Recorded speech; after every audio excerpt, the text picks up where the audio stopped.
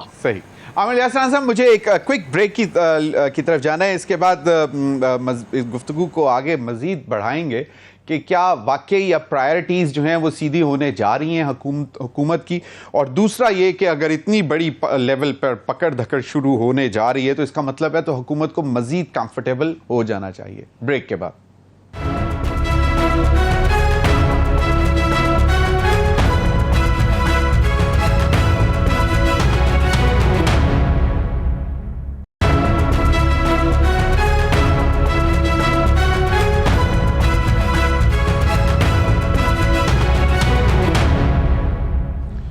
Welcome back ناظرین. سائرہ بانو صاحبہ, آپ کو کیا لگتا ہے کہ صدر پاکستان مسلم لیگ نون میاں نواز شریف صاحب کی توجہ اپنی صاحبزادی اور ان کی جو گورننس ہے اس کے اوپر زیادہ ہے, چہ جائے کہ بھائی کو بھی صلاح مشورے دیے؟ آج انہوں نے کہا ہے کہ میاں شہباز شریف صاحب کو بھی اقدامات کرنے چاہیے. تو آپ کو کیا لگتا ہے, کیونکہ یہ تھوڑا سا اس پر سوال اس لیے آ رہے ہیں, ہے بہت اچھا اقدام, ہم سراہتے ہیں اور ہم چاہتے ہیں کہ تمام صوبے اس کو فالو کریں, وفاق بھی فالو کریں, لیکن یہ میسیجنگ کیا ہے؟ ایک تو بڑے عرصے وہ خاموش بھی رہے اور اس کے بعد آئے تو ایک بہت اچھی خبر کے ساتھ سامنے آئے. وہ ضمیر حیدر صاحب کیا کہہ سکتی ہوں, ملک میں باقی اتنے مسائل ہیں کہ اس طرف کوئی سوچنے کا موقع ہی نہیں ملا. اور باقی آپ نے کہا کہ یہ جو قدم اٹھایا ہے بہت اچھا قدم ہے.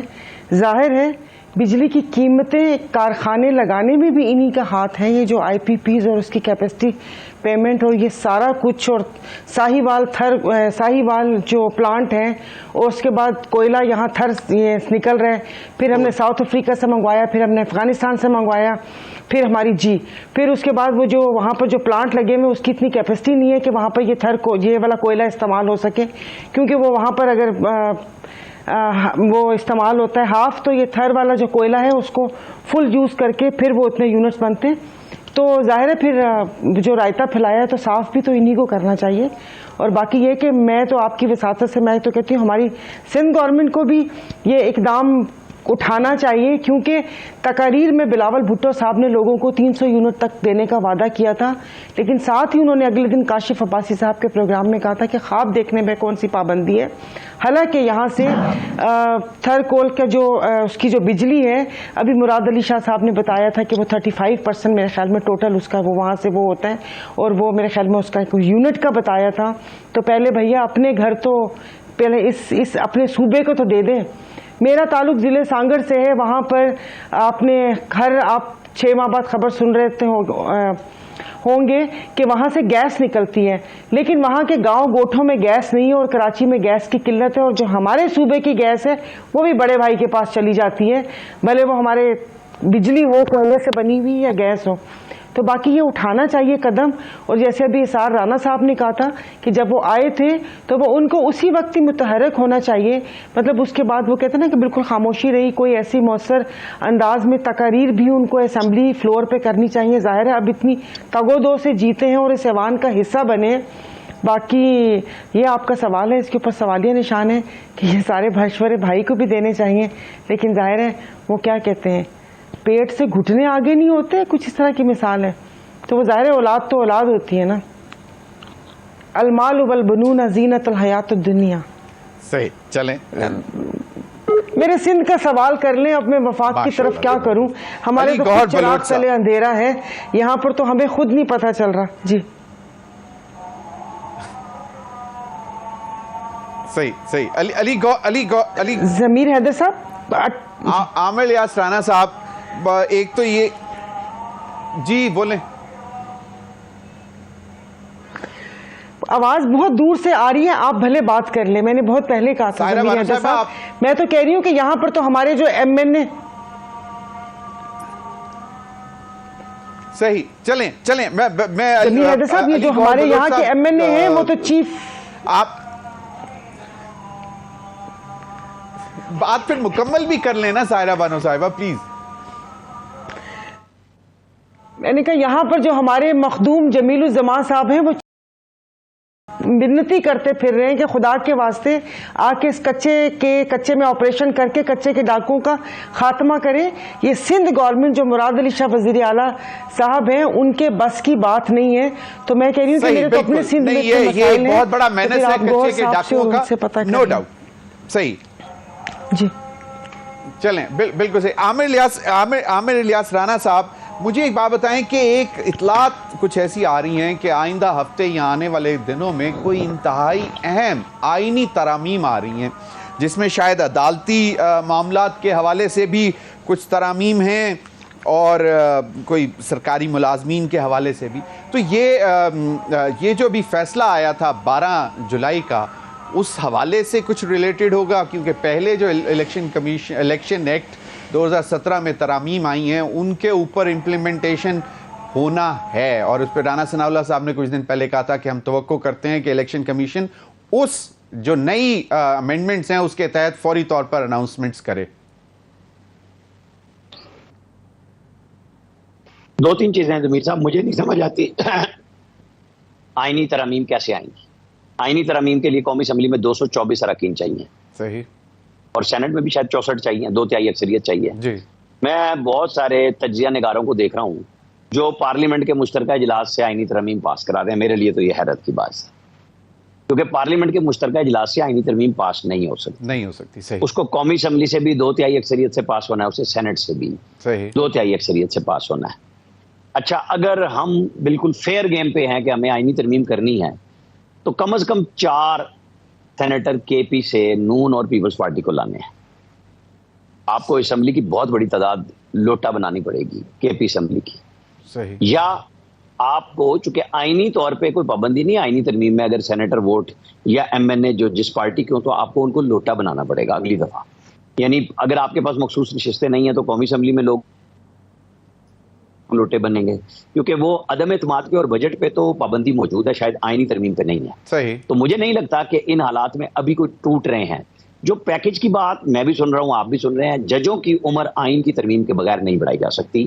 باقی سرکاری ملازمین کی آپ فائنانس بل میں بھی ترمیم کر کے بڑھا سکتے ہیں. وہ کوئی اتنا بڑا کام نہیں، آپ 62 کر دیں 63 کر دیں.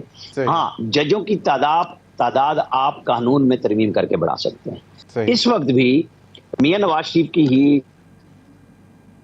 جو اسمبلی تھی اس وقت یہ 17 کی تعداد ایک قانون کے تحت بنائی گئی تھی. وہ آپ کر دیں، بھلے 20 کر دیں، 21 کر دیں، 22 کر دیں، کیونکہ شروع دن سے ہی آڈ میں چل رہا ہے سپریم کورٹ کا، جو تاکہ جب بھی کوئی فیصلہ ایسا آئے تو پھر وہ اس فگر میں جا کے فیصلہ ہو. تو مجھے نہیں پتا کہ یہ کون لوگ سوچ رہے ہیں، کیا کہہ رہے ہیں. ہاں، کہنے والے کہتے ہیں کہ بہت بڑا کچھ ہونے والا ہے. اب یہ بہت بڑا کچھ ہونے والا ہے، کیا ہونے والا ہے؟ میرے براہ راست علم میں ہو تو میں یقین مانیں، اگر میں شو میں نہیں بیٹھا، ٹی وی پہ نہیں ہوں، اپنے ٹی وی پہ بھی خبر دوں گا ایکسپریس پہ، اور فوراً ٹویٹ بھی کروں گا کہ میرے علم میں یہ بات آئی ہے. لیکن سوچنے پہ تو کسی کے بھی پابندی نہیں ہے، بالکل صحیح. داؤ لگانے پہ تو کسی کے بھی پابندی نہیں ہے. الٹیمیٹلی اسے سپریم کورٹ میں پھر جانا ہے. ہاں، وہاں بیٹھے ہوئے ہیں منصور علی شاہ صاحب، باقی جج صاحبان، جنہوں نے، آپ کو یاد ہوگا آرمی چیف کی جب ایکسٹینشن کا معاملہ کھوسا صاحب نے اپنی نوکری کی بنیاد پہ بڑھایا تھا، اور جو نواز شریف نے جیل سے انکار کیا تھا آئینی ترمیم کے ووٹ دینے سے، فخر امام صاحب نے بل بھی پیش کیا تھا. تو ان کا غصہ تھا اور انہوں نے جنرل باجوہ کی ایکسٹینشن کو چھیڑا تھا اور ایک بھونچال پیدا کیا. پھر منصور علی شاہ صاحب نے ہی وہ راستہ تجویز کیا تھا کہ اسے پارلیمنٹ سے منظور کروایا جائے، اور پھر پی ایم ایل این نے بھرپور طریقے سے پارلیمنٹ میں منظور کروایا۔ ایک منٹ، وہ ووٹ جب منظور کرایا وہ جنوری میں کرایا، لیکن ہماری یاداشتیں اتنی تیز ہیں کہ لوگ کہتے ہیں نواز شریف کو تو لندن اسی شرط پہ بھیجا گیا تھا۔ وہ بھائی وہ اگست میں عمران خان نے کر دی تھی ایکسٹینشن باجوہ صاحب کی، نواز شریف گئے تھے 19-20 نومبر کو لندن، اس وقت تک تو یہ تھی نہیں۔ نواز شریف پہ جانے کے بعد کھوسا صاحب کو خیال آیا کہ تو میرے ساتھ ہاتھ ہو گیا، پہلے مجھے یہ بنا رہے تھے کہ جی چیف جسٹس کا ہاتھ بڑھاؤں گا، پھر انہوں نے اس کا گلہ بھی کیا۔ جب یہ فیصلہ ہو گیا نا تو انہوں نے کچھ جرنلسٹوں کے ساتھ آف دی ریکارڈ گفتگو میں ایوان صدر کی طرف اشارہ کیا کہ مجھے تو یہ بھی دکھایا گیا تھا۔ اب وہ کالا باغ سے سبز باغ دیکھ کے گھر چلے گئے، باقی ساری اپنی اپنی نوکریاں کرتے پھر رہے ہیں، کام کرتے پھر رہے ہیں، گھروں میں کوئی جیل میں چلا گیا ہے۔ بس اس ملک کی سیاست اور ریاست اسی طرح۔ عامر یاسر رانا صاحب، نٹ شیل، کوئی بڑی چیز ہونے نہیں جا رہی، کوئی بڑا خطرہ نہیں ہے حکومت کو، سب اسی طرح جو چل رہا ہے چلتا رہے گا، یس اور نو؟ تاکہ میں آگے بڑھوں۔ دیکھیں حکومت کو تو کوئی خطرہ نہیں ہے۔ صحیح۔ حکومت کو غصہ ہو سکتا ہے مخصوص نشستوں پہ جو انہوں نے قانون میں تبدیلی کر کے لاگو بھی کر دیا ہے، اور وہ بھی اب جب ستمبر کے تیسرے ہفتے میں تفصیلی فیصلہ آئے گا، ریویو آئے گا، تو اس کے اندر ہو سکتا ہے جج وہیں پہ وہ کیس اپنے پاس مانگ لیں۔ پریکٹس اینڈ پروسیجر کمیٹی بیٹھی ہوئی ہے، وہاں پہ بھی منیب اختر صاحب اور منصور علی شاہ صاحب نے فیصلے کرنے ہیں، قاضی فائز عیسیٰ صاحب نے تو نہیں فیصلہ کرنا کیونکہ وہ ایک ووٹ رہ گئے ہیں، 2 ووٹ دوسری طرف رکھے ہیں۔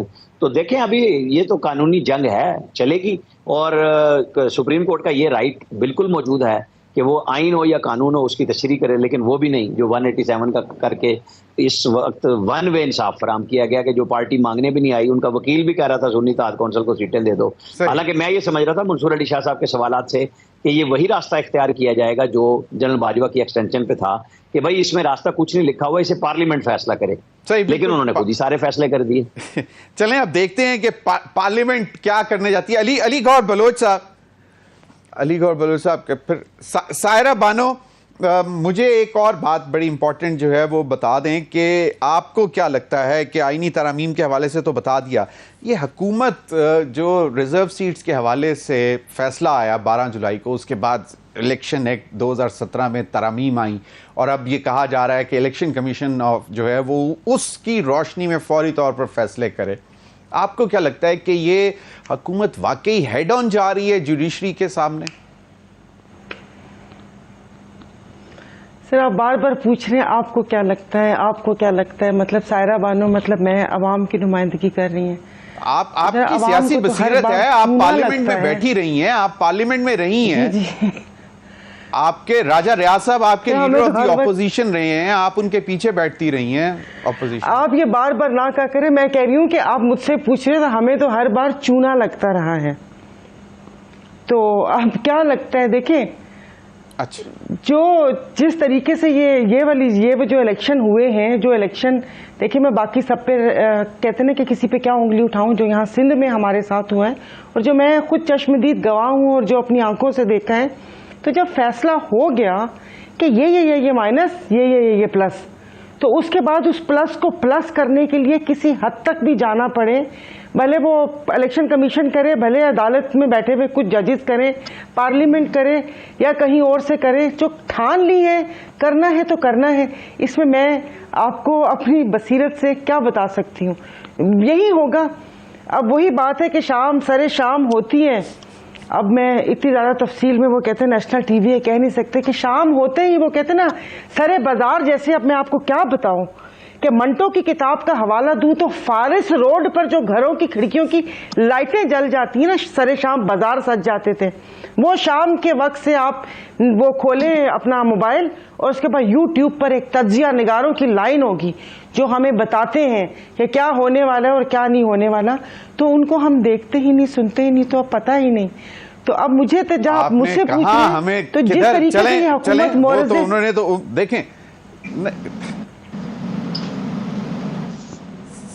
جس طریقے سے حکومت آئی ہے، جس نے جو کرنا ہے، جو سہاگن وہی، جو پیا من بھائے، جو پیا چاہے گا وہی ہوگا، اور باقی سب اس طرح وہ دیکھیں ایک طرف عطاب آیا ہوا ہے، وہ عطاب اور بھی آگے آئے گا، دیکھیں اس لیے کہ 80 ارب روپے ایک قرضے میں ڈوبی ہوئی قوم کا اس الیکشن پہ لگایا ہے۔ اب میں نہیں سمجھتی کہ دوبارہ کو متحمل ہو سکتے ہیں ہم لوگ اتنے واپس سے کوئی کیا کہتے ہیں کہ 100 ارب لگا کے اور واپس سے یہ دھاندلی یہ پاور کوریڈورز میں بالکل صحیح. یہ پاور کوریڈورز میں, پاور ڈرائنگ رومز میں اسلام آباد میں باتیں ہو رہی ہیں کہ یہ جی بس سپٹمبر آئے, اکتوبر آئے, معاملات ایک دم بدل جائیں گے, انتخابات ہوں گے دسمبر, جنوری, فروری میں. یہ چل رہا ہے. علی گوہر بلوچ صاحب, آپ کو کیا مطلب یہ جو بات ہو رہی ہے, کیا واقعی حکومت ہیڈ آن جا رہی ہے عدلیہ کے سامنے؟ کیوں محاذ کھولے جا رہے ہیں؟ بس صرف توجہ رکھیں گورننس پر, معاملات عدالتی معاملات چلتے رہیں گے. دیکھیں بات یہ ہے کہ حکومت بالکل عدلیہ کے ساتھ ہیڈ آن نہیں جا رہی. ہر ادارے کو یہ ضروری ہے کہ وہ مطلب ہے کہ اپنے ڈومین کے اندر رہ کر, چاہے وہ پارلیمان ہو چاہے دیگر آئینی ادارے ہوں, تو آئین کی پاسداری تو ہر ادارے کا موقف ہے. ہم تو نہیں کہتے, اگر آپ کا اشارہ ہے کہ اسپیشل سیٹس کے فیصلے کی طرف, تو جن 2 محترم ججز نے فیصلہ دیا ہے انہوں نے آئین کی شقوں کا حوالہ دیا ہے. آپ ہمارے اعتراضات کو چھوڑیں کہ ہم سیاستدان کیا کہتے ہیں, آپ صرف ان کا فیصلہ پڑھ لیں. انہوں نے کہا ہے کہ آئین کی فلاں شق معطل کرنی پڑے گی, ایک سیول مارشل لا لگانا پڑے گا, ایک جوڈیشل مارشل لا لگانا پڑے گا, پھر یہ سیٹس جو ہیں وہ تحریک انصاف کو مل سکتی ہیں. ادروائز آئین میں کوئی ایسی شک نہیں کہ یہ سیٹس جو تھیں وہ تحریک انصاف کی طرف جاتی.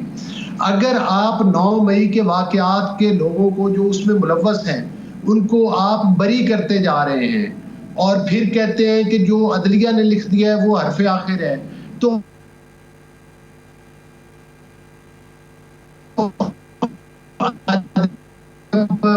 تھے ان کو کہا تھا کہ اختیار دیا تھا کہ آپ آئین میں ترمیم کر سکتے ہیں.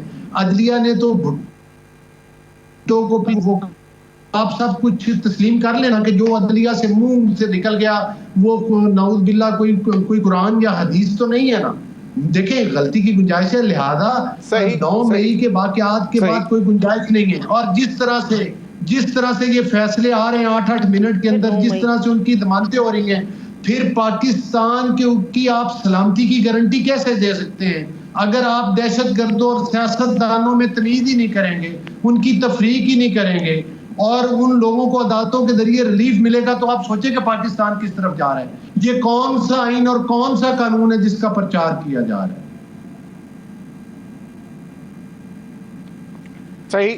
چلیں علی گوہر بلوچ صاحب, آپ یہ صورتحال پورے پاکستان میں کافی خراب ہے انٹرنیٹ کے حوالے سے, اور ہمارے بہت سے نوجوان جو روزگار کما رہے تھے وہ بھی اس سے پریشان ہیں. ابھی وقت ہوا ایک بریک کا, ناظرین حاضر ہوتے ہیں تھوڑی دیر میں.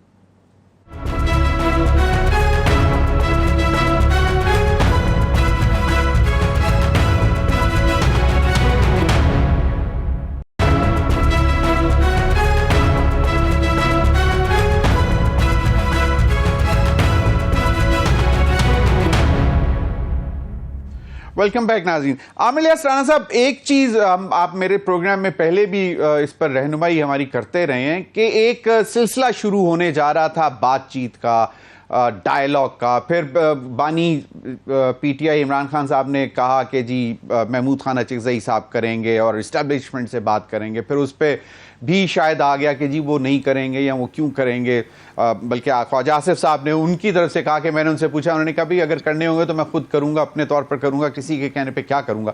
اب ایک تو یہ کہ اب ایک بہت بڑا اریسٹ ہو گیا ہے سابق D G I S I اور کور کمانڈر پشاور جنرل فیض حمید صاحب کا, اور وہ ایک صورتحال بھی سامنے ہے. دوسرا پی ٹی آئی کے اندر کچھ دراڑیں پڑ رہی ہیں, جس طرح کے پی گورنمنٹ میں جو سوالات اٹھ رہے ہیں ان کے چیف منسٹر پر. تو یہ ساری صورتحال میں کوئی اب ڈائیلاگ آگے بڑھ سکتا ہے یا بس ٹھنڈ پڑ گئی؟ دیکھیں ڈائیلاگ عمران خان صاحب صرف فوج سے کرنا چاہتے ہیں. سیاسی جماعتوں کے لیے انہوں نے محمود خان اچکزئی کو کر دیا, اور محمود خان اچکزئی نے کہا تھا میں فوج سے تو نہیں بات کر رہا, تو وہ پیچھے ہٹ گئے تھے. جس دن انہوں نے یہ بات کہی اس دن انہوں نے کہا تھا سپے سالار ہیں, اور ساتھ ہی یہ بھی کہا تھا میرا کیس ملٹری کورٹ میں جا سکتا ہے. اس وقت تو جنرل فیض حمید کی کوئی خبر نہیں آئی تھی. صحیح. اب یہ ہم سب دور کی کوڑیاں لا کے گھوڑے دوڑا رہے ہیں کہ جی یہ شاید جنرل فیض حمید کی اریسٹ کے ساتھ ہی یہ شکیل خان صاحب کا استعفیٰ آ گیا, عماد اظہر کا استعفیٰ آ گیا. عماد اظہر پہلے بھی استعفیٰ دے چکے. مطلب ہم اس کو برائے ادرائے تفنن تو کر سکتے ہیں کہ جی یہ دیکھیں جی دوڑ پڑ گئی, لیکن یہ سارے واقعات پہلے سے پارٹی کے اندر چل رہی تھی, اور بڑی پارٹیوں میں میرے حساب کتاب میں یہ لڑائی جھگڑے ہوتے ہیں, کوئی ایسی بات نہیں. اور یہ جو کے پی میں کرپشن کا ہے نا, یہ کوئی پہلی دفعہ نہیں ہو رہا, یہ پرویز خٹک کے دور میں بھی ایسا ہی ہوا تھا. صحیح. لوگوں نے انقلاب برپا کر دیا تھا, عمران خان نے انہیں بنی گالا بلایا, ان کا خیال یہ تھا کہ ہماری بات سنیں گے, تو خان صاحب نے انہیں بلا کے کہا کہ جس نے پرویز خٹک کے خلاف جانا کھڑا ہو جائے اور یہاں سے نکل جائے, اور وہ چپ کر گئے, اور انہوں نے جا کے سینٹ میں پارٹی کے خلاف ووٹ دیا, جس پہ وہ بڑے غصے میں تھے, اور انہوں نے ٹکٹ نہیں دیے تھے. وہاں بغاوت پرانے سے چل رہی ہے, آج بھی ہے. پی ٹی آئی کے اپنے لوگ کہہ رہے ہیں کہ ہمارا وزیر وہ ہے جس کے پاس آج بھی اپنی گاڑی نہیں ہے. بڑے ٹھیک ٹھاک سینئر لوگ ان کی پارٹی کے گواہیاں دے رہے ہیں, عاطف بھی ٹویٹ کر رہے ہیں. پھر آج ان کے, مجھے نہیں کنفرم ہوا, لیکن مجھے کسی نے بتایا کہ اسد کیسر کے بھائی نے بھی ریزائن شاید کر دیا, یا کوئی کہنے کی بات کی ہے, کیونکہ اس کو اسپیکر بنانا تھا, نہیں بنایا. صحیح. اب یہ باتیں اب چل رہی ہیں, بڑی پارٹیوں میں ہوتی ہیں, لیکن اصل ایشو یہ ہے کہ خان صاحب کو کیا سمجھ آئی ہے. ایک وہ شواہد ہے جو میں نے اور آپ نے خود اسکرینوں پہ چلائے ہیں اور دیکھے ہیں, وہ ہیں لیڈرشپ کے, کہ جی ایچ کیو چلنا ہے, فور کمانڈر ہاؤس جانا ہے, رین سیک کر دیا ہے, فلانا ہے, آپ نے ہماری ریڈ لائن کراس کی ہے, پاکستان عمران نہیں تو پاکستان نہیں, آج ہم کنٹونمنٹ میں گھس گئے ہیں. یہ سارے پارلیمنٹیرین کے بیانات میں نے سنائے ہیں آپ کو. صحیح, بالکل. وہ جو گالیاں عام سوشل میڈیا پہ اور فارمل میڈیا پہ بھی اس دن چلے, بالکل. تو یہ نہ ہماری عدلیہ کو نظر آ رہے ہیں, نہ کوئی بیٹھنے کے لیے تیار ہے کہ یہ ملک جائے گا کہاں. انارکی ہے نا ایک, کہ کسی قسم کی اپنی انا سے کوئی بندہ پیچھے ہٹنے کو تیار نہیں ہے. تو نتیجے میں پاکستان کے لوگ پھنس گئے ہیں, پاکستان پھنس گیا. میں تو درخواست ہی کر سکتا ہوں نا کہ جی کوئی تو بڑا بنے نا. یہ جو 8 ججز مکمل انصاف دینے لگے تھے, یہ اس دن کہتے جب اطہر من اللہ صاحب نے کہا تھا کہ 18 میں بھی یہی کچھ ہوا تھا, تو وہ 18 والے چیف جسٹس اور 18 والے آرمی چیف, اور آج والوں سب کو کہتے ہیں کہ جی ہم عدالت میں نہیں, فل کورٹ کمیٹی میں آپ کو بلا رہے ہیں, آپ بیٹھیں اور آئیں, رستہ بنائیں. صحیح. وہ بڑا دن تھا کہ آپ فیصلہ کرنے سے پہلے بڑے فیصلے کروا لیتے. بالکل صحیح. اب تو پتہ نہیں کیسے ہوگا, میں نہیں سمجھ سکتا. صحیح. سائرہ بانو صاحبہ, کوئکلی, کیونکہ آپ پچھلی حکومت یعنی کہ عمران خان صاحب کی حکومت میں حصہ بھی رہا آپ کا, ان کے ساتھ بھی رہیں, ان کی کارکردگی اور آج کی کارکردگی جو ہے, جس طرح مطلب کلیئرٹی نہیں ہے کہ کوئی بیان کہاں سے چلتا ہے جیل کے اندر سے, وہ کس طرح باہر آتا ہے, پھر 4 لوگ اس پر جھپٹ پڑتے ہیں کہ نہیں یہ غلط ہے, یہ صحیح ہے, جو میں کہوں گا وہی فائنل ہوگا, اور اس کے بعد اب اس طرح کی صورتحال نکلتی ہے کہ جناب ایک باقاعدہ وزیر جو ہے وہ استعفیٰ دے دیتا ہے. تو یہ آپ کو لگتا ہے کہ یہ اسی طرح سے تھی پہلے بھی, جب حکومت میں تھے تب بھی یہ پارٹی ایسے ہی تھی, جس طرح ابھی عامر الیاس رانا نے کہا کہ کے پی میں تو یہ روٹین تھی؟ بتاتی ہوں آپ کو, 4-5 لوگ ایسے تھے, مطلب جن کو دیکھ کے لگتا ہوتا تھا کہ یہ بس ایسے ہی ہیں, اور سب کو, بہت سارے لوگوں کو پتا ہوتا تھا کہ یہ جو بھی انفارمیشن یا خان صاحب کے ارد گرد ہیں یہ صحیح بات نہیں بتاتے یا کوئی صحیح انفارمیشن نہیں دیتے. باقی پارلیمنٹیرین باقی تھے کافی سارے, مطلب ان کو گلا بھی رہتا تھا اس چیز کا. اس کی ڈیٹیل بتاتی ہوں, میں بھول جاؤں گی. آپ نے بھی کہا کہ 9 مئی کے شواہد پیش کریں, آپ نے ویڈیوز بھی چلائی, آپ نے سب چیزیں ٹی وی اسکرینز پر ہم لوگوں نے دیکھی. ان سب چیزوں پر یقین ہوتا اگر یہ فاروق حبیب اور یہ باقی جو چند لوگ ہیں وہ جو آئی پی پیز میں نہ جاتے, جو آپ کنگز پارٹی بنا کے ان کا بیان چلا کے, کوئی حویلی میں سے برآمد ہو رہا ہے, کوئی کہاں سے برآمد ہو رہا ہے, کوئی ناردرن ایریا کی سیر کرنے کے لیے گیا ہوا تھا, اس کے بعد وہ انہوں نے آ کے I P P's king's party join کی, اور پھر اس کے بعد وہ گنگا نہا لیے. ابھی بھی پارلیمنٹ میں بیٹھے ہوئے کچھ لوگ جو گئے جیلوں میں, اس کے بعد وہ آ گئے, انہوں نے کیمپین بھی چلائی, وہ اسمبلی کا حصہ بھی ہیں. تو ہم اس سارے عمل کو کیسے شفاف مان لیں؟ اگر جہاں پر یہ تھوڑی ہے کہ جس نے بیان دے دیا, جس نے معافی مانگ لی, وہ گنگا نہا لیا. کہاں ہے یہ وہ باقی جو نام؟ اب میں کسی کا لوں گی تو پھر ناراض ہو جاتے ہیں, پھر 3-4 تو پرسنل میسج کرنا شروع ہو جاتے ہیں. باقی جو بھی حکومت سے لے کے اب تک بہت ساری چیزیں ہو گئی, کی گورنمنٹ بھی دیکھی, پلوں کے نیچے سے بہت سا پانی بہ گیا. سائرہ بانو صاحبہ, لیکن بات میں جو کر رہا ہوں, میں کہہ رہا ہوں کہ کیا یہ انا, جس طرح عامر الیاس رانا نے کہا کہ انا اتنی بڑی ہے ہر ایک کی کہ یہ معاملات بہتری کی طرف نہیں چلیں گے, اس وجہ سے آپ کو بھی لگتا ہے؟ تو دیکھیے پوری دنیا میں یہی تو ہوتا ہے کہ نہ وفا کے ہیں نہ جفا کے ہیں, یہ سارے جھگڑے نہیں, نہ وفا کے ہیں نہ جفا کے ہیں, یہ سارے جھگڑے انا کے ہیں. کشمیر دیکھ لیں, فلسطین دیکھ لیں, افغانستان کی جنگ دیکھ لیں, رشیا دیکھ لیں, یوکرین دیکھ لیں, یہ سارے جھگڑے کیا مطلب, یہ انا کے جھگڑے, باقی ایک ایک قدم پیچھے ہٹنے میں کوئی نہیں ہے. ایک تو آپ اتنی جلدی آپ کے پاس ٹائم ہے, مطلب ان سارے جھگڑوں میں مجھے بتائیں کہ یہ جو 25 کروڑ عوام ہے اس کا کیا قصور ہے؟ آپ یقین نہیں کریں، لوگوں سے پوچھیں ان کی بلا سے، سیٹ پر جو بھی بیٹھے نہ بیٹھے، کوئی آتا ہے کوئی نہیں آتا، جمہوریت ہوتی ہے، مارشاء اللہ ہوتا ہے، وہ بھوکا نہ رہے، اس کے بچے بھوکے نہ رہے، اس کے کاروباری زندگی چلتا رہے۔ کسی کو کیا پڑی ہوئی کہ بیٹھ کے ہم یہ سوچیں کہ وہ کیوں نہیں آ رہا اور اس کو کیوں نکالا اور اس کو کیوں بلایا اور یہ کیا وہ کیا؟ ہمارے اپنے پرابلم ختم نہیں ہو رہے۔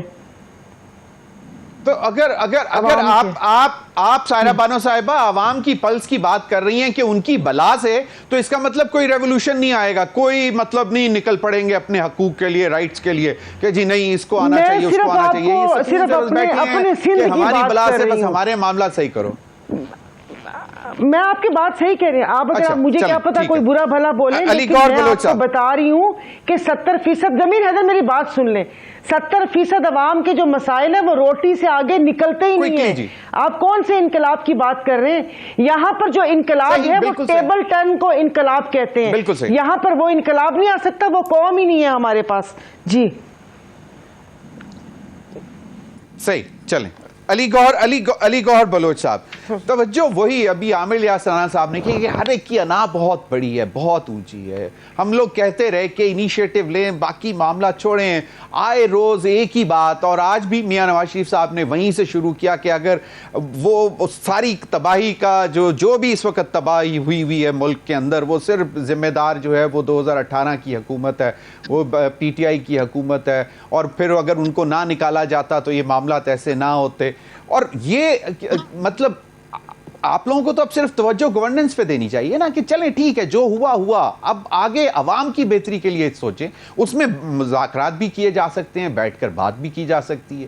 دیکھیں بات یہ ہے کہ نواز شریف صاحب نے تو ہمیشہ اپنے دروازے کھلے رہے ہیں، اور یہ تو بانی پی ٹی آئی کہتے ہیں کہ میں اگر بات کروں گا تو صرف اسٹیبلشمنٹ سے کروں گا، میں تو صرف انہی لوگوں سے بات کروں گا جنہوں نے آر ٹی ایس سسٹم کے ذریعے مجھے لایا تھا، میں ان لوگوں سے بات کروں گا جنہوں نے میرے غبارے میں ہوا بھری تھی، اور آپ ساری سیاسی پارٹیز کو چور اور ڈاکو کہہ کر پکاریں گے تو پھر آپ کس طرح سے اپنے معاملات چلائیں گے؟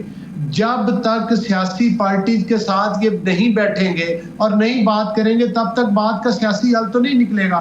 نواز شریف صاحب اپنی زیادتیوں کا ذکر ضرور کرتے ہیں اور وہ کرنا بھی چاہیے، لیکن پہلے بھی نواز شریف صاحب کی حکومت نے کارکردگی دکھائی تھی، آج بھی اپنے ووٹ بینک کی بھی کسی حد تک قربانی دی، لیکن پھر بھی پاکستان بنانے کے لیے پچھلے 16 مہینے تو کارکردگی نہیں نا، پچھلے 16 مہینے تو کارکردگی نہیں تھی نا بالکل بھی نہیں۔ دیکھیں جب کسی چیز کو بہت بری طرح سے ڈیمیج کیا جائے، جب پاکستان کی معیشت کو تباہ کر دیا جائے اور جاتی دفعہ یہ کہا جائے کہ میں تو مائنز بچھا کے جا رہا ہوں، ان معاملات کو ٹھیک کرنے پہ ضمیر حیدر صاحب کچھ وقت تو لگتا ہے، راتوں رات تو نتائج نہیں آ جاتے۔